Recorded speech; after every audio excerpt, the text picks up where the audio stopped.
Exercice de probabilité, troisième partie. Rappel de l'énoncé.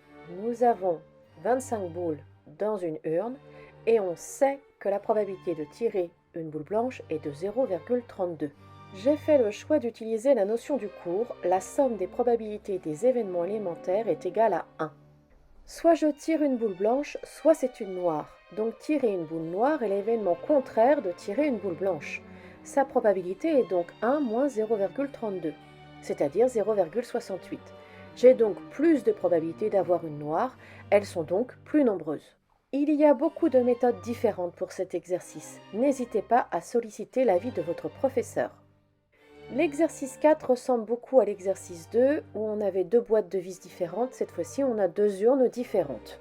Pour mon arbre pondéré, dans ma première urne, j'ai deux possibilités, soit une boule blanche, soit une boule verte. Donc j'ai écrit B1, V1.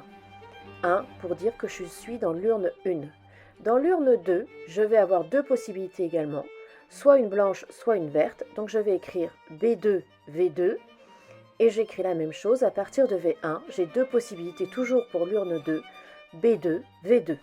Je calcule les probabilités de chaque branche pour pondérer mon arbre. Dans l'urne 1, j'ai 3 boules blanches sur les 8 boules présentes dans l'urne. Donc la probabilité de tirer une boule blanche est de 3/8. Pour calculer la probabilité de tirer une boule verte dans la première urne, j'ai deux possibilités. Je peux faire la somme des probabilités des événements élémentaires égale à 1. Je fais 1 moins 3/8, j'obtiens 5/8. Je peux aussi faire, j'ai 5 boules vertes parmi les 8 boules présentes dans l'urne, je trouve à nouveau 5/8. En procédant de la même façon, je trouve les probabilités de tirer une boule blanche et celles de tirer une boule verte dans l'urne 2. Comme dit dans une vidéo précédente, il n'est pas rare, en probabilité, d'utiliser les écritures décimales des fractions quand elles existent. Je mets donc les probabilités sur chaque branche. Pour obtenir B1, j'ai une probabilité de 0,375 qui est l'écriture décimale de 3/8. Pour obtenir V1, j'ai 0,625. Je peux vérifier que 0,375 plus 0,625 me donne bien 1.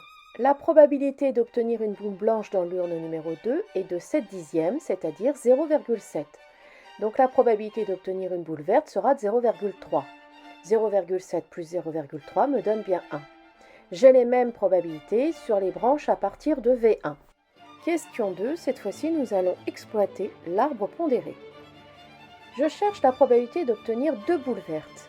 Le chemin pour avoir deux boules vertes est donné par la première branche qui mène vers V1, la deuxième branche qui mène vers V2. Donc la probabilité d'obtenir deux boules vertes est de 0,625 fois 0,3, c'est-à-dire 0,1875. Je cherche maintenant la probabilité d'obtenir deux boules de couleurs différentes. Cet événement est appelé B. Donc je cherche P de B. Il y a deux chemins qui me permettent d'avoir deux boules de couleurs différentes. D'abord, j'obtiens une boule blanche dans l'urne 1, puis une boule verte dans l'urne 2, ce qui me donne une probabilité de 0,375 fois 0,3. Puis je peux avoir une boule verte dans l'urne 1, suivie d'une boule blanche dans l'urne 2, ce qui me donne une probabilité de 0,625 fois 0,7. En additionnant ces deux probabilités, j'obtiens la probabilité de l'événement B. P de B est égal à 0,55.